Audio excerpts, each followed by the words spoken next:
construction in the spring. I'll second it. Motion by Mr. Hansi, second by Mr. Colvinson. Any other questions or comments?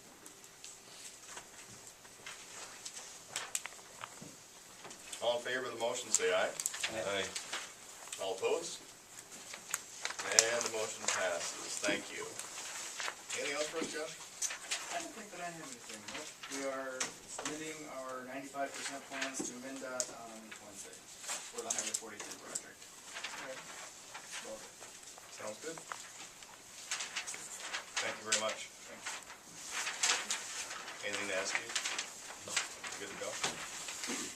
All right, let's move on to 8C, consideration of the recommendation from Chief Adam Ide. Chief, regarding police department personnel as carried over from the 11-12 council meeting, the recommendation is to fill the open patrol officer position by promotion from within as per city personnel policy and bargaining agreement language, having posted the required notice. The recommendation is to promote Officer Wade Anderson to full-time at grade 6, step 1, C attached memo. We need a motion to undo this? So I'm taking it up now, so. All right, sounds good. Chief, welcome back. Thank you. I guess I would like to proceed with what I came to the council about previous time and hire Wade on full-time.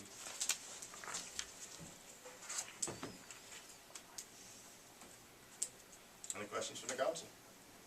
Just a little background. We had a meeting, labor management meeting, the mayor, myself, the Administrator Sarvey, and the chief on Friday night Friday afternoon late. And we talked about this topic, the issues surrounding it. We had some information that was presented by the chief, basically the same information that he has offered to the council, I believe it was last year, just to sort of, I don't know if it was an annual report or to the council regarding some of the projects that you're involved in with your officers. Do you remember when that was, Adam? I believe it was September 2012. I was asked Okay. for community policing. So over a year. Yeah. Okay. And while all of those projects are very good, they're admirable, and I'm certain they're effective with the populations that are being impacted. There is still, I guess, a bit of concern on my part whether or not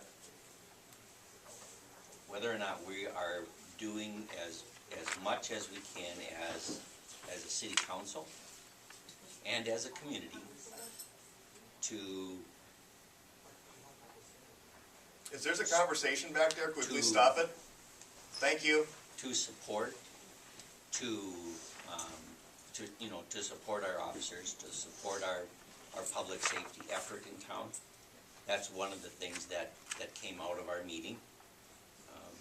Some general consensus that the public might need to take a little bit stronger ownership in the public safety that exists within Rushford. While we do our best, maybe, to control costs and look at all of the options that are available to us. And I know that policing, public safety, the fire, the ambulance, first responders, we have a great crew collectively in this town. It's outstanding. We're all, I think, very proud of the effort that everybody puts into that. At the same time, if we're not diligent and doing our best to look at all of the options and discuss them openly, freely, without accusations and you know, emotion, then we're not doing the right thing. This body, I don't believe, is doing the right thing by the taxpayers.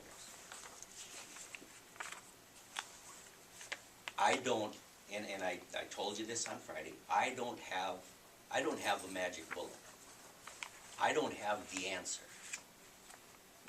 I'm suggesting that we look at every possible option before we nail down ourselves to the expense of another full-time officer.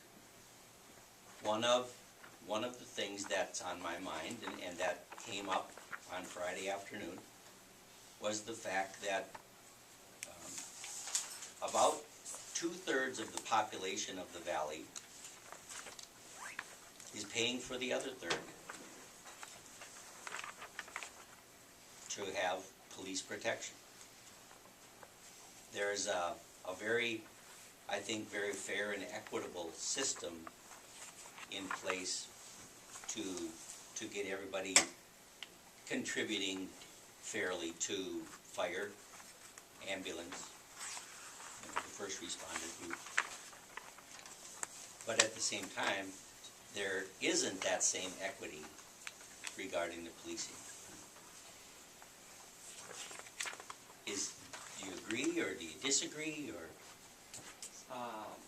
I would say that in the past, we received minimal from the other third of the valley, and we've taken steps to build a relationship with the city of Rushford Village, and the citizens of Rushford are now actually being reimbursed through a contract with them for the emergency services that we do provide.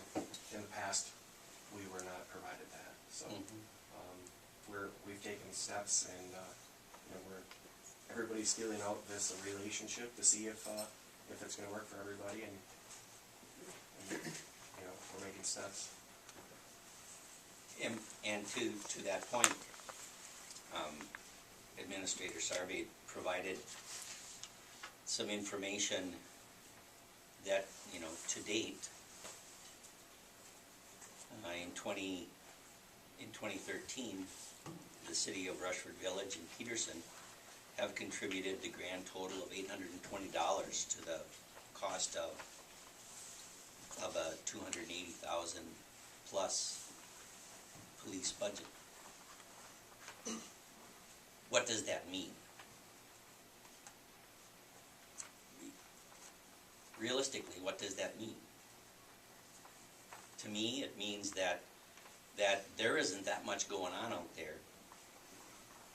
that they need our services all that much, because we're not necessarily getting called to come and handle, you know, police emergencies in the village or in Peterson to a huge degree. Otherwise, the charges would reflect that, wouldn't they? If I could say that it's a very cheap hourly rate that we're charging. I understand that, but still, I understand that. But No, it's only emergencies. Kathy, no, I understand that, but still, What's your call volume? it's I think it's a question more of call volume. How often are you guys getting called out there? It all depends on what's going on. If it's a certain time of the year, we're getting called out there for those deer getting hit by cars. It could be after the Vikings lose, there's a domestic. We just don't know what the situation is. You know, and I'll back you up just a little bit. And sometimes we actually are the lead officers in those situations. If the sheriff's office's deputies are tied up and they can't make it to those calls, then we do handle those from the beginning till the end. So. And we get paid for it. Yep. Have we gone out there on a call and not been compensated for it? No.